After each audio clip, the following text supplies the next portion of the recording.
Alright class, it's May June 2020 paper 1-1 of your A-level maths 9709 is your course code. So let's begin. Question number 1 from the topic series. The sum of the first 9 terms of an AP is 117. तो given condition क्या है मेरे पास, S of first 9 terms is 117. The sum of the next 4 terms, now that is very important. Sum of next 4, इसको हम कैसे use करेंगे मैं अभी बताता हूँ आपको, is 91.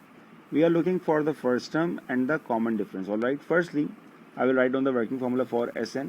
So Sn is equals to n upon 2 bracket 2a plus n minus 1 times d. All right.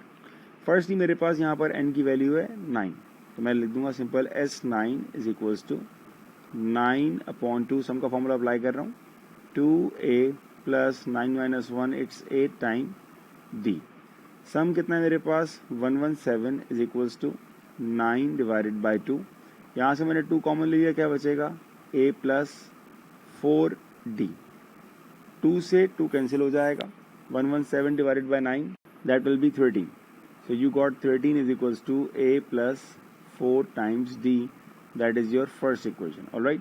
अब सेकंड कंडीशन क्या है, sum of the next 4 terms. Alright, पहले हम इन टर्म्स ऑफ टर्म्स की बात करते हैं. मेरे पास पहली कंडीशन थी फ्रॉम फर्स्ट टू 9. दूसरी कंडीशन है मेरे पास आफ्टर, मतलब इसके बाद की 4 टर्म, मतलब 10 से लेके 13. ऑलराइट. तो इसका सम मैं कैसे निकालूंगा, इसका सम मैं सिंपल ऐसे निकालूंगा कि मेरे पास आया 117 शुरू के 9 टर्म्स का सम प्लस 91 जो उसके बाद की 4 टर्म है, और ये कौन सी टर्म बन गई, दैट विल बी माई 13 सम. ये शुरू की 13 टर्म्स का सम बन चुका है. आप सिंपली इन दोनों को ऐड करोगे, you will get what, 7 plus 1 8, 1 plus 9 is 10, so that is 208. अब यहाँ पर मेरा जो n होगा वो आ जाएगा 13. ऑलराइट, मैं वही फॉर्मूला अप्लाई करूंगा सम का कि S13 is equals to n upon 2, that means 13 divided by 2. 2a plus 13 minus 1 हो जाएगा 12 टाइम्स d. 13 अपॉन 2 अपनी जगह, 2 यहाँ से मैंने कॉमन निकाला, अंदर बचेगा मेरे पास a plus 6d is equals to S13 मेरे पास आ चुका है बेटा 208. अब क्या होगा, अब हम सिंप्लीफाई करेंगे, 2 और 2 कैंसिल हो जाएगा, 208 divided by 13 it's 16. 16 is equals to a plus 6d, that is your second equation. Alright. अब हमने दोनों को साइमल्टेनियस सॉल्व करना है, तो मेरे पास पहली इक्वेशन है a plus 4d is equals to 13. दूसरी इक्वेशन मेरे पास है a plus 6d is equals to 16. Simplify किया मैंने दोनों को, change all the signs, minus minus minus. फायदा क्या हुआ, a और a कैंसिल हो गया, क्या बचा मेरे पास, 4 minus 6 minus 2 is equals to 13 minus 6, 16 minus 3. तो d का आंसर आ जाएगा मेरे पास 3 डिवाइडेड बाई 2. ऑलराइट. अब इस d की वैल्यू को मैंने अपनी इक्वेशन 1 या इक्वेशन 2 कहीं भी प्लेस कर सकता हूँ, मैंने 1 में कर दिया. a plus 4 times d, 3 upon 2 equals to 13. 2 से कैंसिल किया, 2 3 जार 6, a equals to 13 minus 6 leads to 7. ये आपका answer. Question number 2, the coefficient of 1 upon x in the expansion of kx plus 1 upon x power 5 plus 1 minus 2 upon x power 8 is 74. Find the value of positive constant k. Alright, हमने इसको expand करना है और हमें क्या चाहिए, coefficient चाहिए हमें 1 अपॉन x का. तो पहली मेरे पास जो टर्म है that is kx plus 1 upon x to the power 5 plus 1 minus 2 upon x to the power 8. इसमें मुझे 1 अपॉन x का कोफिशिएंट निकालना है और उसको मैंने सिंपली इक्वेट करना है 74. अब पहला काम मैं ये करता हूँ कि मैं यहाँ पर kx plus 1 upon x to the power 5, इस पर मैं अलग बायनोमियल एक्सपेंशन अप्लाई करता हूँ. ये मैंने पूरी बायनोमियल एक्सपेंशन अप्लाई कर दी, ठीक है ना. अब इसको एक्सपेंड करने की ज़रूरत नहीं है, ज़रा ऑब्जर्व करेंगे. हमें जिसकी तलाश है वो है बेटा 1 अपॉन x, ठीक है ना. अगर मैं इसको सॉल्व करूँगा तो x पावर 5 आएगा, यहाँ पर x पावर 4, यहाँ पर 1 अपॉन x, तो ये x पावर क्यूब बचेगा. यहाँ पर मेरे पास x क्यूब है, ये x स्क्वायर है, तो x बचेगा. यहाँ पर x स्क्वायर और यहाँ पर x क्यूब, यहाँ पर मेरे पास आएगा 1 अपॉन x. ऑलराइट. तो ये वाली जो टर्म है ना, ये हमारे काम की है, जो हमें 1 अपॉन x का कोफिशिएंट दे रही है. बाकी हमें कोई भी 1 अपॉन x कोफिशिएंट नहीं दे रही. तो मैं सिर्फ इसको सॉल्व करूंगा 5 combination 3 k square x square times 1 upon x power cube जब मैंने सिंप्लीफाई किया ये स्क्वायर से क्यूब कैंसिल हो गया, बचा क्या 5 कॉम्बिनेशन 3 मेरे पास 10 हुआ, 10k square into 1 upon x, so that is the coefficient of 1 upon x और मुझे इसी की तलाश थी। ऑलराइट, जैसे मैंने इसको एक्सपेंड किया है वैसे अब मैं दूसरे वाले को उठाऊंगा, that is 1 minus 2 upon x to the power 8। इसकी एक्सपेंशन हम कैसे करेंगे, अब यहाँ पर हमारे पास सिर्फ एक ही एक्स है और मुझे इसी का कोफिशिएंट चाहिए, तो हम यहाँ पर सिंपली इंटीग्रेटेड टर्म का फॉर्मूला अप्लाई कर देंगे, T R plus 1 is equals to N C R A to the power N minus R B to the power R. N क्या है मेरे पास, इट्स 8 कॉम्बिनेशन, आर की वैल्यू मैं आपको अभी बताऊंगा। 1 ए क्या है मेरे पास, ए इट्स 1 की पावर कुछ भी हो 1 रहेगा तो ए लिखने की जरूरत नहीं है। बी पर आ जाए, B is what minus 2 divided by x. अब इसकी पावर मुझे तो चाहिए सिर्फ 1 अपॉन एक्स, तो इसकी पावर यहाँ पर 1 होनी चाहिए, ठीक है ना। पावर अगर मैं 2 कर दूंगा तो ये मेरे पास एक्स स्क्वायर हो जाएगा, तो मेरे पास आर की वैल्यू आ चुकी है 1, तो जहां पर भी मेरे पास आर है वहां पर आ गया 1। सिंप्लीफाई करेंगे इसको, that will B minus 16 into 1 upon x. तो यहाँ भी जो चीज़ मेरे काम की है that is the coefficient of 1 upon x which is negative 16। Alright, अब इसने क्या कहा है आपको, the coefficient of this 1 upon x in the expansion of is 74। मेरे पास दोनों का कोफिशिएंट आ गया है, अब मैंने सिंपली इन दोनों को ऐड अप करना है, ठीक है। तो ये आएगा मेरे पास 10k square minus 16 is equals to कितना आ गया आपके पास 74। 10k square equals to 74 plus 16 that will be 90, k square equals to 9 और k का आंसर आपके पास आ जाएगा पॉजिटिव 3। नेगेटिव क्यों नहीं आएगा, कीप इन माइंड आपको क्वेश्चन में मेंशन्ड है that k is a positive constant, इसलिए हम खाली पॉजिटिव वैल्यू लेंगे और ये आपका answer. Question number 3. Each year the selling price of a diamond necklace increased by 5% of the price the year before. The selling price of the necklace in the year 2000 was $36,000. Write down an expression for the selling price of the necklace n years later and hence find the selling price in 2008. ये सवाल मेरा geometric का बन गया क्योंकि हर साल 5% का increase है। ऑलराइट, तो मेरे पास जो R की वैल्यू हो जाएगी दैट विल बी 1.05, क्योंकि 5% का इंक्रीज होगा तो that will be 105% which is equals to 1.05। Alright, अगर 2000 से मैं स्टार्ट कर रहा हूं तो मेरे पास वैल्यू ऑफ A आ जाएगी इट्स $36,000। फॉर्मूला अप्लाई किया मैंने, TN is equals to ARN minus 1। A is what, A it's 36,000, R is what, R is 1.05 and N minus 1 that is your nth term expression. अब आपसे पूछा है find the selling price in 2008। 2000 से लेके 2008 तक जो आपके नंबर ऑफ ईयर्स होंगे that will be 9 not 8। Alright, 2000 को भी काउंट किया जाएगा, तो now it will be T9 is equals to 36,000 1.05 to the power 9 minus 1 it will be 8। Simplify करेंगे इसको, that is equals to 53188.4। Round off किया जाएगा तो आंसर आ जाएगा आपका 53200। Alright, that is your answer after 9 years। Alright, the company that makes the necklace only sells one each year. Find the total amount of money obtained in the 10 years period starting in the year 2000। इसने आपसे पूछा है find the total amount, इसका मतलब यहाँ पर हमने सम का फॉर्मूला अप्लाई करना होगा। फॉर्मूला मैंने लिख दिया है, आपके पास n की वैल्यू कितनी आ गई, n आपके पास 10 है, तो आपके पास आ जाएगा S10 is equals to A क्या था हमारे पास 36,000 bracket R is what 1.05 to the power 10 minus 1 divided by 1.05 minus 1। Simplify किया आपका आंसर आएगा 452,804.13। राउंड ऑफ कर लेंगे इसको हम लोग, तो दैट विल बी $453,000। ये आपका आंसर आ गया। Question number 4, diagram shows the graph of y equals to f of x where fx is equals to 3/2 cos x plus 1/2 for x 0 till pi। State the range of f। अब ये जो function है इसकी range depend कर रही है हमारे पास simple cos पर, ठीक है जी।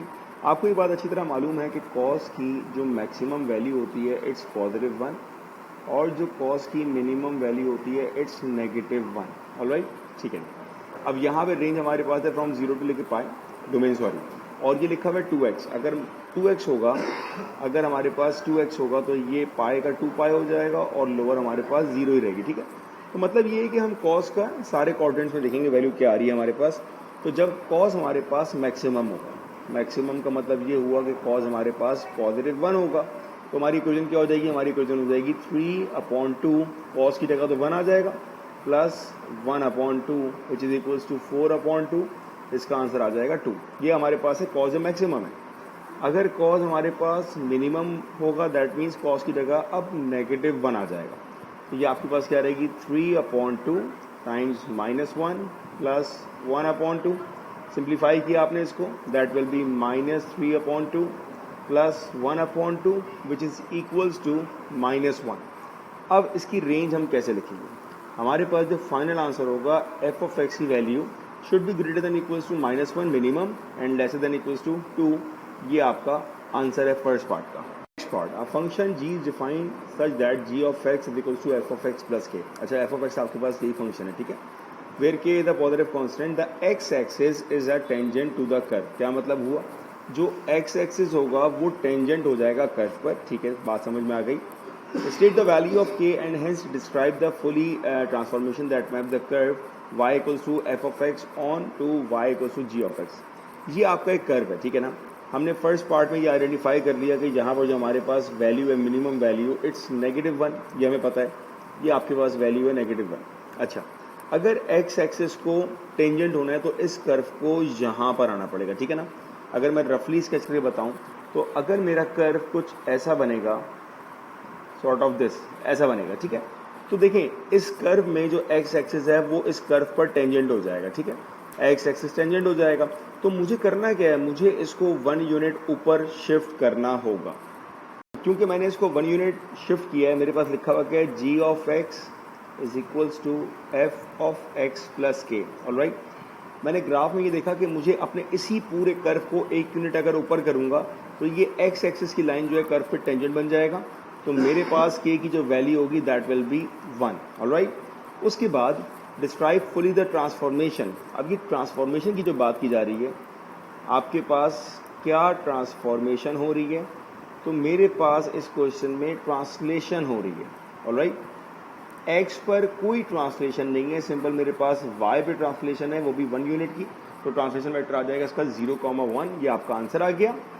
Next part, state the equation of the curve which is the reflection of y equals to f of x in the x axis।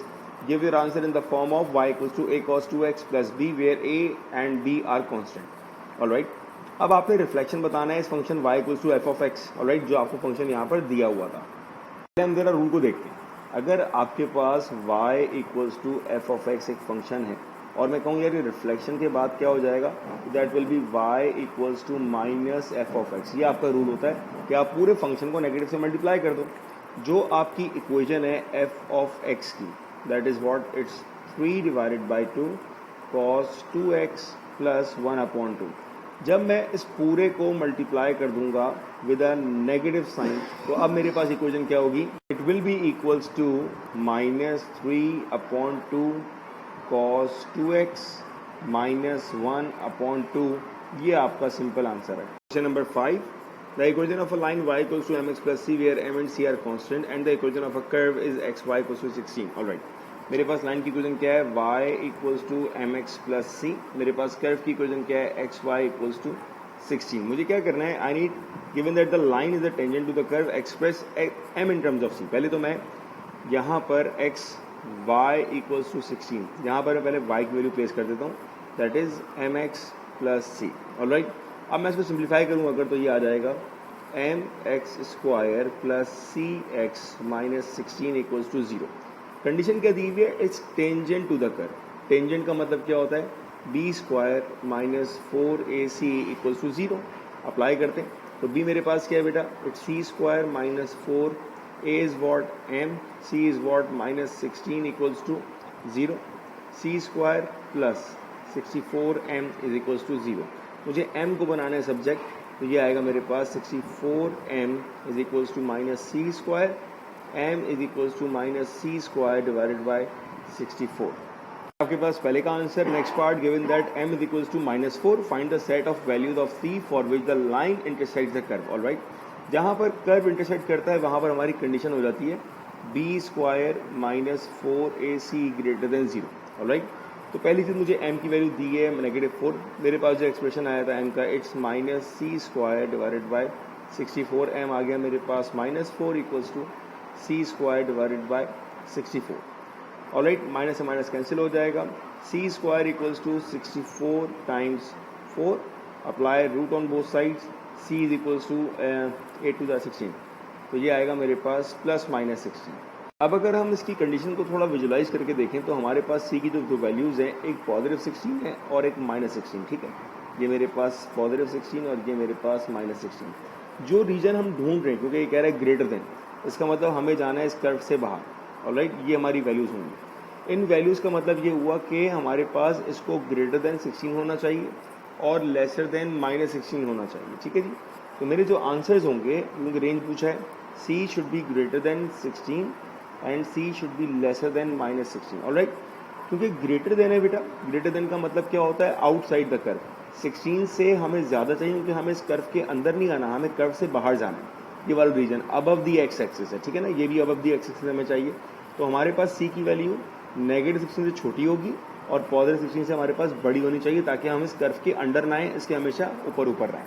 Question number 6, functions f and g are defined by f of x दिया हुआ है, g of x दिया हुआ है, a and b are constants, given that g of 2 equals to 10 and f inverse of 2 equals to 14, find the values of a and b, alright। पहले हम निकालते हैं सिंपल g of 2 क्या होगा। तो जहाँ पर भी g का फंक्शन है, यहाँ पर x की जगह मैं 2 प्लेस कर दूंगा, that will be 3 times 2 plus b।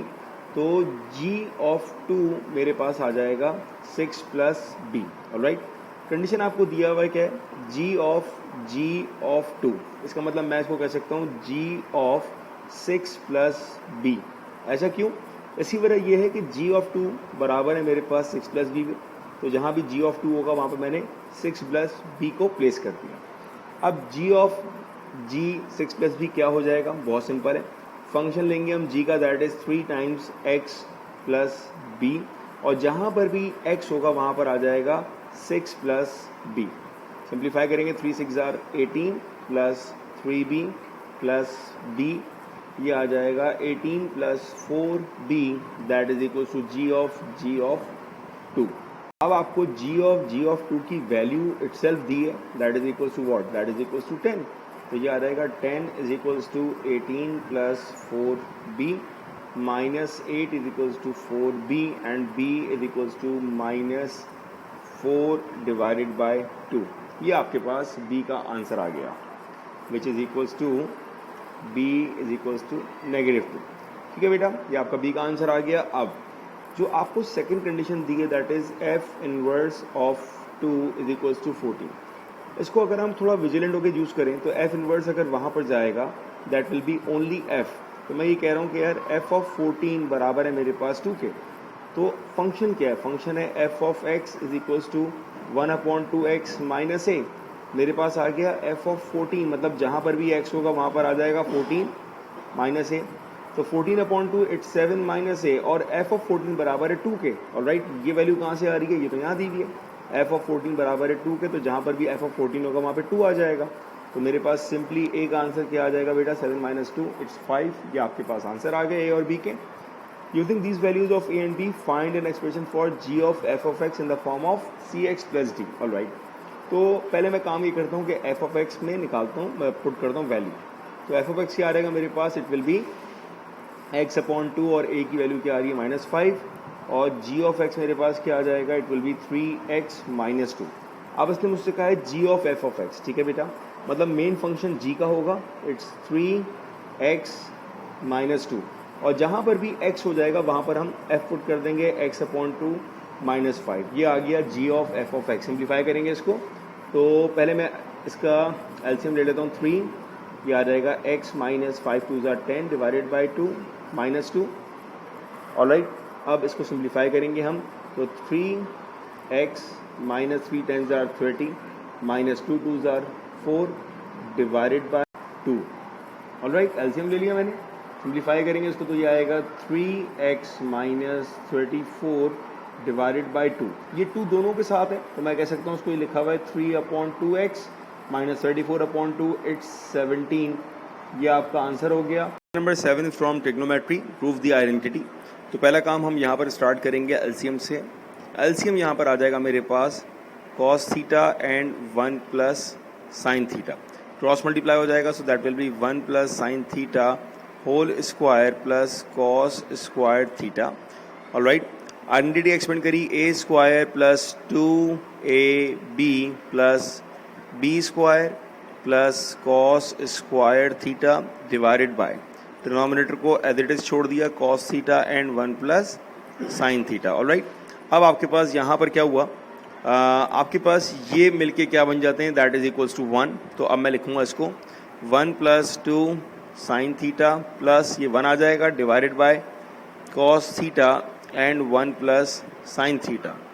1 plus 1 हो जाएगा 2 plus 2 sine theta divided by cos theta and 1 plus sine theta. 2 आपने कॉमन ले लिया, it's 1 plus sine theta divided by cos theta and 1 plus sine theta. आपके पास 1 plus sine theta 1 plus sine theta cancel हो गया, left over क्या है आपके पास 2 upon cos theta, that is equals to right hand side. ये आपका proof. Next part, hence solve the equation. ये पूरा हम प्रूफ कर चुके हैं, that is equals to 2 upon cos theta. तो हमारी इक्वेशन क्या बनी, हमारी इक्वेशन बन जाएगी 2 divided by cos theta is equals to 3 divided by sine theta. Alright, अगर मैं क्रॉस मल्टीप्लाई करूं तो आ जाएगा 2 sine theta equals to 3 cos theta. मेरे पास दो फंक्शंस आ रहे हैं, साइन भी आ रहा है कॉस भी आ रहा है, मुझे 2 से 1 बनाना है। तो यहाँ पर जो कॉस से मल्टीप्लाई हो रहा है यहाँ पर आके डिवाइड हो जाएगा, sine theta divided by cos theta is equals to 3 divided by 2। Sine upon cos क्या होता है हमारे पास, that is equals to tan theta is equals to 3 divided by 2। यहाँ पर हम बात करते हैं क्वाड्रेंट्स की। 10 मेरे पास पॉजिटिव है, दैट मीन्स हम लोग या तो फर्स्ट क्वाड्रेंट में जाएंगे या फिर हम थर्ड क्वाड्रेंट में जाएंगे। ठीक है, हमारी यहाँ पर रेंज चेंज नहीं हो रही है क्योंकि ये भी थीटा है और यहाँ भी थीटा है, तो सिंपल सवाल बन चुका है अभी हमारे पास। अब हम निकालेंगे बेटा alpha. Alright, so alpha is equals to 10 inverse of 3 divided by 2। Make sure कि आपका जो कैलकुलेटर होगा that should be in radian mode, because आपकी रेंज जो है वो रेडियन में चल रही है। तो you got the value of your alpha, it's 0.982। Alright, 27 होगा तो मैं इसको ले लूँगा 0.983। ये मेरे पास अल्फा आ गया। जिन क्वाड्रेंट्स को हमने फाइनल किया हुआ है या तो वो हमारे पास फर्स्ट क्वाड्रेंट की बात हो रही है या हमारे पास वो थर्ड क्वाड्रेंट की बात हो रही है। ठीक है, तो पहले क्वाड्रेंट में तो हमारे पास थीटा और अल्फा दोनों बराबर होंगे, दैट इज 0.983।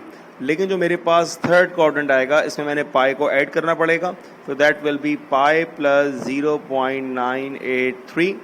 सिंप्लीफाई किया आपने, you will gate 2 answers. First one same 0.983 और इसको जब आपने ऐड किया यू विल गेट 4.12। ये आपके दोनों फाइनल आंसर्स हैं। Number 8 from the topic circular measure. In the diagram ABC is a semicircle with diameter AC, center O and radius 6. The length of the arc AB, AB की आपको length दी है, it's 15. The point X lies on AB and BX is perpendicular to AX. BX is perpendicular to AX. All right. Find the perimeter of the shaded region BXC. तो मुझे perimeter निकालना है, मुझे ये 3 length चाहिए। I need to find the length of BC, I need to find the length of BX and XC. सबसे पहला काम स्टार्ट करते हैं हम इस एंगल थीटा से। Alright, let's suppose it's theta. हमारे पास फॉर्मूला क्या होता है, आर्क लेंथ का, S is equals to R theta. Arc length आपको दिया है 15, रेडियस आपको दिया हुआ है 6, थीटा मुझे नहीं पता। 15 अपॉन 6 दैट मीन्स 5 अपॉन 2, ये आपके पास आ गया थीटा। अगर ये वाला थीटा 5 अपॉन 2 आया तो अगर मैं एक एंगल को मार्क करूँ यहाँ पर x, तो ये x कैसे निकालेंगे, x is equals to pi, that is 180 minus 5 divided by 2। Simplify किया आपने, that will be pi 3.142 minus 5 upon 2। You will get the value, it's 0.64 radian. Alright, ये आपके पास आपका एंगल आ गया x।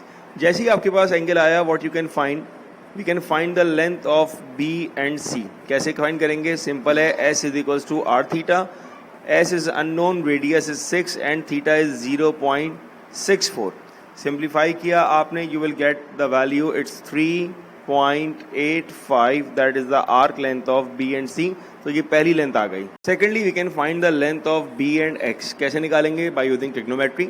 B एंड X को let's suppose मैं कह रहा हूँ कि ये लेंथ मेरे पास A है, ऑलराइट, तो ये मेरे पास आ जाएगा बाय यूजिंग साइन।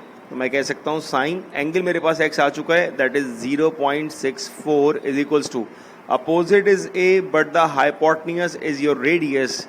ये जो रेडियस है आपका इट्स 6, तो ये आ गया मेरे पास 6। सिंप्लीफाई करते हैं इसको, you will get the value of a that is 3.59। Alright, जैसे मैंने a निकाला, मैं यहाँ से एक और लेंथ निकालता हूँ that is from the length of o to x।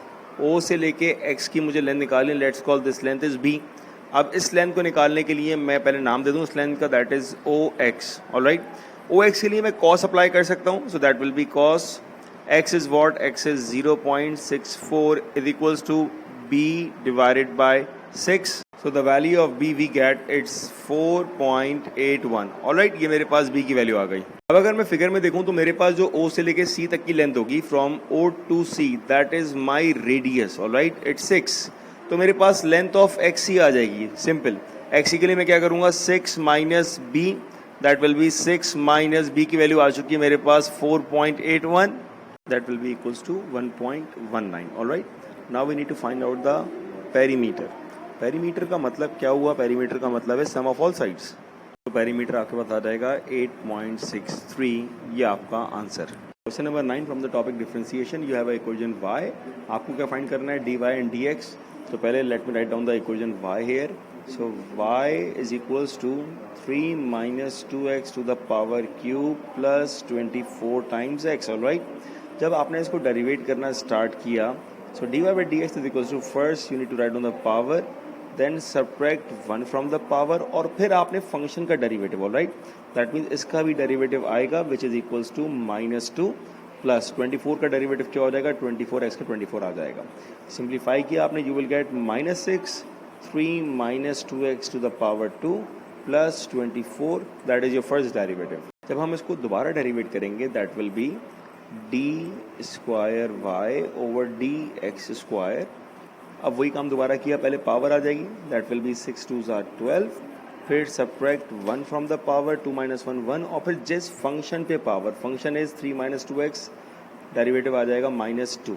Alright, after that the derivative of 24 it will be 0। Simplify किया आपने, it will be 12 2 are 24 times 3 minus 2x, that will be your answer for d square y over dx square. Now it says find the coordinates of each of the stationary points on the curve. Stationary points की आपकी condition क्या होती है, condition होती है आपके पास कि आपने dy ओवर dx को 0 से इक्वेट करना होता है। ठीक है, पहले पार्ट में हम dy ओवर dx निकाल चुके हैं, जो हमारा ये आंसर आया था, हमने इसको 0 से इक्वेट करना है। ऑलराइट, तो ये आ जाएगा 0 is equals to 3 2s are -6 times 3 minus 2x whole square plus 24।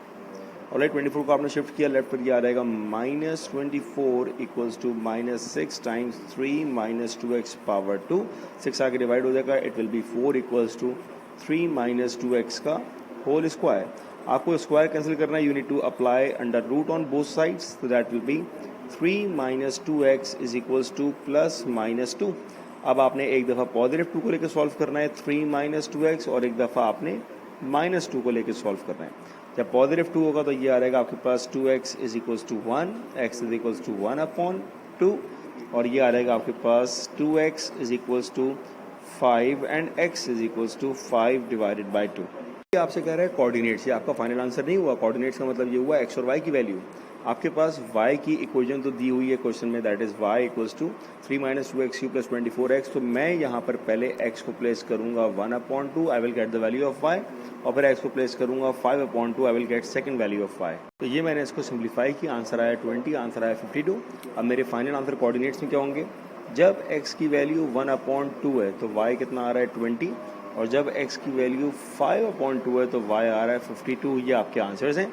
After that determine the nature of each stationary point. Nature के लिए आपको चाहिए सेकंड डेरिवेटिव मैं फर्स्ट पार्ट में निकाल चुका हूँ, तो मैं इसको यूज़ करूँगा। ठीक है ना, तो जब मेरे पास x की वैल्यू 1/2 होगी तो मेरा सेकंड डेरिवेटिव क्या आएगा, इस पर वर्किंग करनी पड़ेगी मुझे। ठीक है, तो इसका आंसर आया मेरे पास 48 विच इज़ ग्रेटर देन 0। मतलब यहाँ पर जो हमारे पास वैल्यू आ रही है इट्स मिनिमम, यही काम मुझे करना होगा। लेकिन अब x की वैल्यू मेरे पास क्या है बेटा, इट्स 5/2। सेकेंड डेरिवेटिव की इक्वेशन में जहाँ पर भी x होगा वहाँ पर अब मैंने प्लेस करना है 5 डिवाइडेड बाय 2। सिंप्लीफाई किया आपने, you will gate -48 which is lesser than 0। इसका मतलब है यहाँ पर जो वैल्यू है दैट इज़ योर मैक्सिमम। ये आपके answers. Question number 10 from the topic coordinate geometry. The coordinates of the point A and B are given. Find the equation of circle for which AB is the diameter. Alright. Circle की अगर आपको equation निकालनी है तो उस पर depend करता है सेंटर कहाँ लाई कर रहा है। ऑलराइट, सेंटर पॉइंट निकालने के लिए फर्स्टली मैं निकालूंगा mid point of A B. Alright, coordinates apply कर देंगे x1 plus x2, -1 plus 7 divided by 2, -2 plus 4 divided by 2, -1 plus 7 6 upon 2 which is 3, -2 plus 4 2 upon 2 which is 1। ये आ गया मेरा सेंटर। अगर सेंटर मेरा ओरिजिन नहीं है तो मेरी इक्वेशन क्या हो जाएगी, x minus H whole square plus y minus K whole square equals to R square. अब मेरी वर्किंग है बेटा सिर्फ r के ऊपर ना। मेरे पास a और b जो है ये मेरा डायमीटर है, तो पहले मुझे a और b की लेंथ निकालनी होगी। Alright, so length of AB is equals to under root x2 minus x1 whole square plus y2 minus y1 whole square. What is x2? x2 आ रहेगा 7 minus minus plus 1, 4 minus minus plus 2। तो ये आपके पास answer आएगा 7 plus 1 8 square 64, 4 plus 2 6 square 36, 64 plus 36 that will be 100 which is equals to 10। तो AB जो मेरे पास 10 आ रहा है that is basically your diameter। Alright, तो रेडियस क्या हो जाएगा, radius is basically half of diameter that is 10 upon 2 is equals to 5। अब मेरे पास सर्कल की इक्वेशन इजीली आ सकती है, that is x minus H whole square plus y minus K whole square equals to R square. तो r तो आ गया मेरे पास 5 स्क्वायर। अब जो सेंटर के पॉइंट है वो मैं निकाल चुका हूँ 3 and 1, तो जहाँ पर भी मेरे पास h आएगा इट्स 3 और ये आ जाएगा मेरे पास 1। Alright, final my answer will be x minus 3 whole square plus y minus 1 whole square equals to 25। ये आपका answer. Next part, find the equation of tangent t to circle at point b। Alright, इसके लिए मैं थोड़ी सी इसकी figure बनाता हूँ पहले। ये आपके पास एक इसकी इलस्ट्रेशन होगी, find the equation of tangent passes through the point b at the circle, और ये टेंजेंट है। ठीक है, अब टेंजेंट ने आपको क्या बता दिया कि अगर मैं इन दोनों को कनेक्ट करूंगा तो जो यहाँ पर एंगल बनेगा इट विल बी 90। ऑलराइट, का मैं ये करता हूँ, मैं ग्रेडियंट निकालता हूँ अपने सेंटर पॉइंट का, that is O and B। So gradient formula apply किया आपने, y2 minus y1 4 minus 1 divided by x2 minus x1, 4 minus 1 it's 3 and 7 minus 3 it's 4। ये ग्रेडियंट आ गया आपके पास OB का। ऑलराइट, जो टेंजेंट का ग्रेडियंट होगा वो नेगेटिव रेसिप्रोकल हो जाएगा, तो gradient of your tangent is -4 divided by 3। ये एक पहली इंपॉर्टेंट चीज़ आ गई हमारे पास। Now the equation of line working formula is y minus y1 equals to m x minus x1। Alright, so y minus coordinates of y1 is 4, b के point place करेंगे, m आ चुका है -4 upon 3 and x minus x1 is what, x1 is 7। Cross multiply 3y minus 12 equals to -4x plus 28। तो ये आ जाएगा 3y plus 4x is equals to 28 plus 12 that will be 38 and 40। ये आपका आंसर। नेक्स्ट पार्ट में क्या कह रहा है, find the equation of a circle which is the reflection of circle C in the line T। मतलब ये मेरे पास टेंजेंट है, ये सर्कल है, अगर मैं सर्कल को रिफ्लेक्ट कर दूँ तो मेरे पास एक ऐसा सर्कल बन जाएगा। ऑलराइट, ऐसे ही होगा। अब जो ये मेरा पॉइंट B होगा, जो मेरे पास मेंशन ऐसे कोऑर्डिनेट्स ये वाला point, that will be the middle point, centre point हो जाएगा। ऑलराइट, तो और इसका जो सेंटर होगा ये मुझे नहीं पता, सो लेट्स से इसका जो सेंटर आ गया इट्स x, y, और जो इनका मिड पॉइंट है B, इसके कोऑर्डिनेट्स तो मुझे पता है इट्स 7 एंड 4। तो पहला काम मुझे ये करना है कि मुझे मिड पॉइंट के फॉर्मूले से x और y के कोऑर्डिनेट्स निकालने हैं। कैसे निकालेंगे, बहुत सिंपल है। मिड पॉइंट का फॉर्मूला हमारे पास क्या होता है बेटा, it's x1 plus x2 divided by 2, y1 plus y2 divided by 2 and the coordinates of mid point we have it's 7 and 4। Alright, तो मेरे पास x1 की वैल्यू क्या है, x1 मेरे पास x1 y1 3 1 है, तो जहाँ पर x1 आ गया वहाँ पर 3, जहाँ पर x2 आ गया नहीं पता मुझे, जहाँ पर y1 आ गया वहाँ पर 1, जहाँ पर y2 है नहीं पता, डिवाइडेड बाई 2। लेकिन मुझे मिड पॉइंट पता है बेटा। अब मिड पॉइंट को हम कैसे यूज़ करते हैं, बहुत सिंपल, हम x की वैल्यू को x की वैल्यू से इक्वेट करेंगे और y की वैल्यू को y की वैल्यू से इक्वेट करेंगे। तो मैंने x को इक्वेट किया, so it's 7 is equals to 3 plus x divided by 2, 4 equals to 1 plus y divided by 2। आप मल्टीप्लाई करेंगे, 2 7s are 14 minus 3 equals to x, तो एक्स का आंसर आपका आ जाएगा 11, 2 4s are 8 minus 1 equals to y, और y का answer आ जाएगा आपके पास 7। ये जो आपके पास पॉइंट्स आए बेटा, ये आपके इसके सेंटर पॉइंट्स आ गए, ऑलराइट। तो आपको सर्कल की इक्वेशन के लिए खाली सेंटर पॉइंट्स ही चाहिए होते हैं। अब मेरा आंसर आ जाएगा x minus 11 whole square plus y minus 7 whole square, radius same रहेगा, that will be 25। Question number 11 from the topic integration. The diagram shows part of the curve 8 y equals to 8 upon x plus 2 and the line 2y plus x equals to 8 intersecting the point A and B. The point C lies on the curve and the tangent to the curve at C is parallel to AB. All right. Find by calculation the coordinates of A, B and C. A, B की बात अगर मैं करूँ तो मेरे पास curve और मेरे पास ये लाइन आपस में इंटरसेक्ट कर रही है, तो मेरे पास इक्वेशन क्या है? एक इक्वेशन है 2y plus x equals to 8 और एक इक्वेशन है y equals to 8 divided by x plus 2। इसको हम सॉल्व करेंगे by using simultaneous equation, alright. By using simultaneous equation हम सॉल्व करेंगे। तो मैं कह दूंगा इसको 2y plus x is equals to 8 और y की जगह ये पूरी वैल्यू हम प्लेस कर देंगे, that will be 8 divided by x plus 2। Simplify करेंगे इसको तो 2 8s are 16 divided by x plus 2 plus x equals to 8। LCM ले लेते हैं, 16 plus x into x x square plus 2 into x 2x is equals to 8 की जाके multiply हो जाएगा x plus 2। 16 plus x square plus 2x is equals to 8x plus 16। Shift करते हैं, X square plus 2x minus 8x plus 16 minus 16 गया आपके पास, X square minus 6x is equals to 0। Common ले लिया x, तो ये आ जाएगा x माइनस 6 इक्वल्स टू 0। तो एक x का आंसर 0 आ चुका है, एक x का आंसर आपके पास 6 आ चुका है, ऑलराइट।